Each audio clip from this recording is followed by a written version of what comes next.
اگر کسی کا فرض یا واجب روزہ رہ جائے اور وہ انتقال کر جائے تو ابن عمر رضی اللہ تعالیٰ عنہ کی ایک روایت ہے کہ اس طرح اس شخص کے بارے میں آپ صلی اللہ علیہ وآلہ وسلم نے فرمایا وہ مر جائے اور اس پہ رمضان کا روزہ رہ جائے اور اس کی قضا نہ کر سکا تو اس کی جانب سے ہر دن کے لیے نصف سائے گیہوں کسی کو دے۔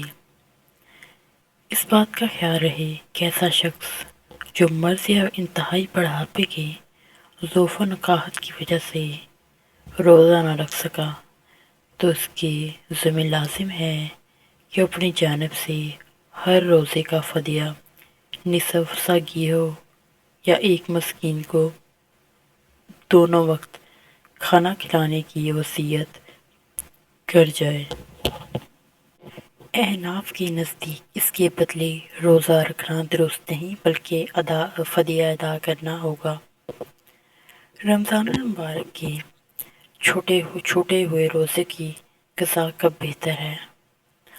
آپ صلی اللہ علیہ وآلہ وسلم کا رمضان کا روزہ چھوٹ جاتا سفر جہاد کی وجہ سے تو آپ اس کی قضا عشرہ ذوالحجہ میں ادا کرتے۔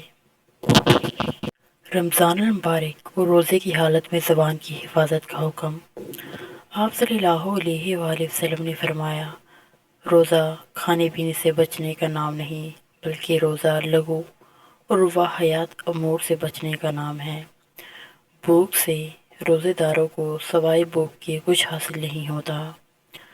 حضرت ابن عمر رضی اللہ تعالیٰ عنہ سے مروی ہے کہ آپ صلی اللہ علیہ وآلہ وسلم نے فرمایا بہت سے روزہ رکھنے والے ایسے ہیں کہ ان کو روزے سے سوائے بھوک اور پیاس کے حاصل نہیں ہے۔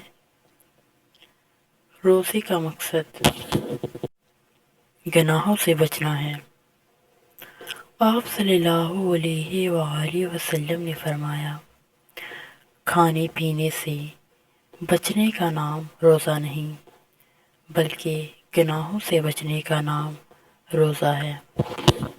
گرمی کی وجہ سے منہ خشک ہو جانے پر کلی کی اجازت۔ حضرت حسن بصری رحمۃ اللہ منہ میں پانی لیتے تھے اور بالکلی کر کے پھینک دیتے تھے۔ روزے کی حالت میں منہ اور ناک میں پانی ڈالنے کا بیان۔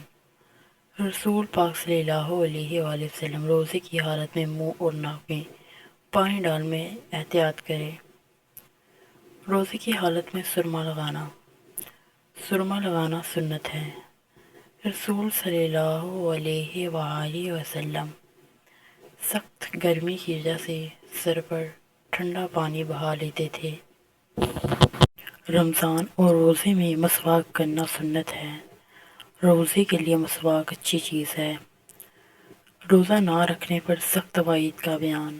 ساری زندگی روزہ رکھے تب بھی تلافی نہیں۔ آپ صلی اللہ علیہ وآلہ وسلم نے فرمایا جس نے بلا رخصت کسی عذر مرض سستی یا تغافل سے روزہ نہیں رکھا اگر وہ زندگی بھر بھی روزہ رکھے گا تو اس کی تلافی نہیں ہوگی۔ روزہ چھوڑنا کفر ہے۔ حد درجہ بوڑھے کمزوروں کو روزے کی بجائے فدیہ کی گنجائش ہے۔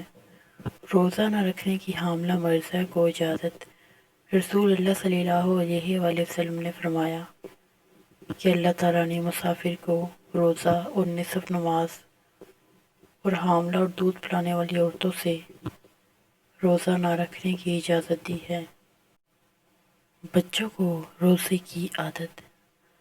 صحابہ کرام رضی اللہ تعالیٰ عنہ بچوں کو روزے کی عادت ڈلواتے تھے۔ ایک دوسری روایت میں ہے کہ بچے اگر کھانا مانگتے تو ہم ان کو کھلونے دیتے جس سے وہ کھانا بھول جاتے یہاں تک کہ ان کا روزہ پورا ہو جاتا۔